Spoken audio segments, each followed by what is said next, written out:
So here's the deal. I'm wondering if I have Asperger's or high functioning autism. Now, I've been diagnosed with severe Asperger's, but people have questioned why and why I haven't been diagnosed with high functioning autism. Because they say even though I never had a speech delay, I actually started speaking around 3 to 6 months, which is quite amazing. And my memory dates back to the first day I remember, which would be black and white with another baby. Now, it was more like a black and gray. Not necessarily a dark black, not like a contrast color. More of just all overall gray, different shades of gray. Anyways, I remember that and screaming for 4 hours. But then I started talking around them. And going up to year 1,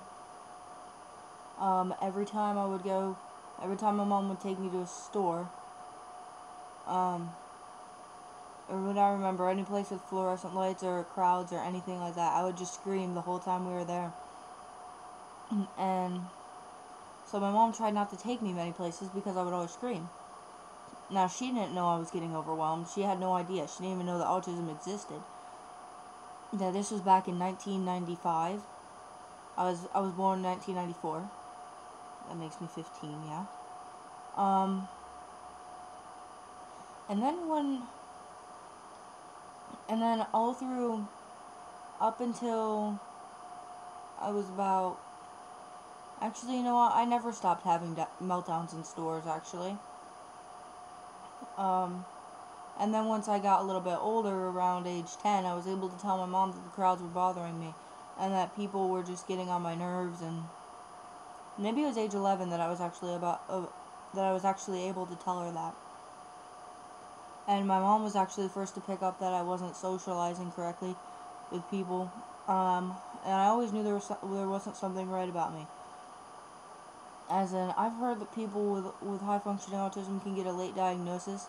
Like my friend has autism, and he wasn't diagnosed until like 13, I think, or 14, which is actually later than me, which is surprising.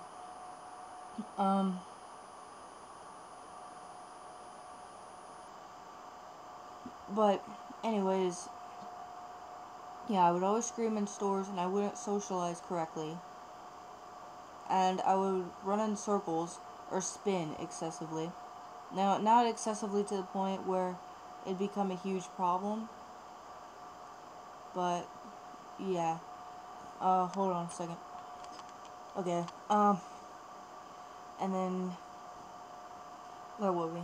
I was not socializing properly.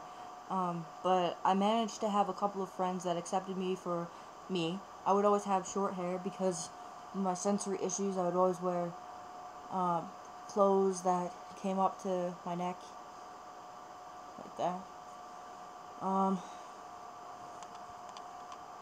And I would always I wouldn't make friends very well. Around age 5, I stopped socializing with girls altogether. And I had one friend, his name was Alex, and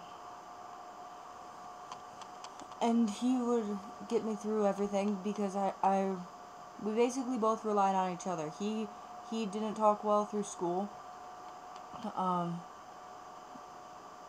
and he relied on me to help him talk through school, because I was always a good talker. I would actually talk too much. My mom said I never shut up since I was 6 months old. And my first word was light. Light, light, light.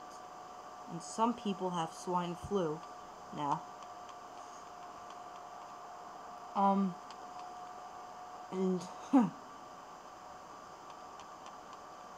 and well, me and Alex were best friends, and then we were in the same grade up until 5th grade. And in 5th grade was when I started. We weren't in any of the same classes. I mean, we were in the same classes up through 5th grade, not in the same grade. We were in the same grade, but we were in the same classes. And then in 5th grade, we weren't in the same class, and for anything, and that got me really, really anxious during school, and I'd have to go home crying because I wasn't able to handle myself. And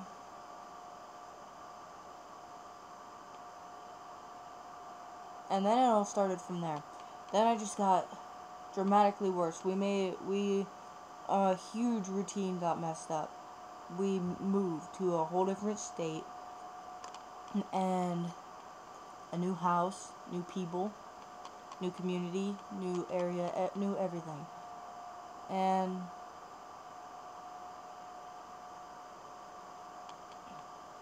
then we would, once we moved to this new place here, once we moved to this new place, I started not socializing at all, and I guess my mom picked up on that pretty quick. I didn't want any friends. I just prefer to stay up in my room.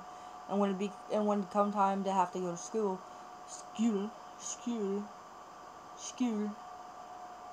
when it come time to have to go to school, I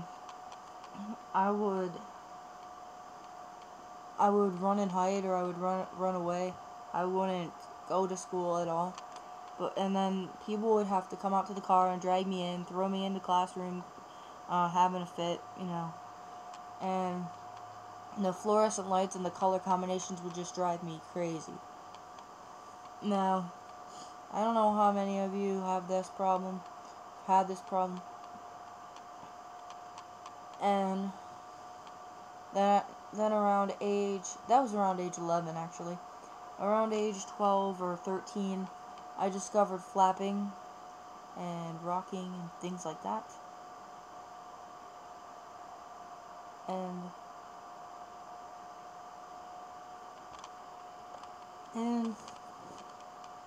then I would start, and then at age 12 through age 14, I had meltdowns every day, about 10 of them a day, and they were really, really bad. I don't have any footage of one of my meltdowns, but you probably don't want to see them either. I got very violent, to the point where I'd have to be restrained, things like that, Anyone that has a kid with autism would probably know what that's like. But I just ran around throwing things, screaming, banging my head, and hitting whatever I could. And I ended up breaking a lot of stuff in those years. And some trips to the hospital. I actually broke my hand in one of those meltdowns.